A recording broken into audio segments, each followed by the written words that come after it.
విజయవాడలో టీచర్లు ధర్నాకు దిగారు. ప్రభుత్వం అధికారంలోకి వచ్చి దాదాపు 14 నెలలు కావస్తున్నా 12వ పీఆర్సీని అమలు చేయలేదని మండిపడ్డారు. కూటమి ప్రభుత్వం యాప్ల పేరుతో ఉపాధ్యాయులను ఇబ్బంది పెడుతోందని ఆగ్రహం వ్యక్తం చేశారు.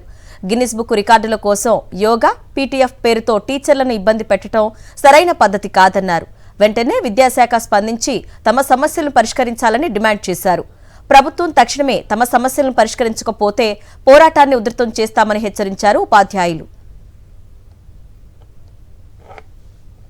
ఉపాధ్యాయులు పాఠశాల తెరిచిన 45 రోజులైన తర్వాత కూడా ఇప్పటికీ ఒక అక్షరం కూడా విద్యార్థులకు చెప్పనీయకుండా బోధనేతర కార్యక్రమాల పేరుతోటి పెద్ద ఎత్తున ఇబ్బంది పెట్టేటువంటి పని చేస్తూ ఉంది. పాఠశాల తెరిచిన తర్వాత యోగా పేరుతోటి ఒక వారం రోజుల పాటు, అలాగే పీటీఎం పేరుతోటి 15 రోజుల పాటు ఆ ఫోటోలు అప్లోడ్ చేసే గిన్నీస్ రికార్డుల కోసం ఉపాధ్యాయుల్ని ఇబ్బంది పెట్టడం తగునా అని మేము ఈ విద్యాశాఖ అధికారులని, ప్రభుత్వాన్ని మేము కోరుతా ఉన్నాం.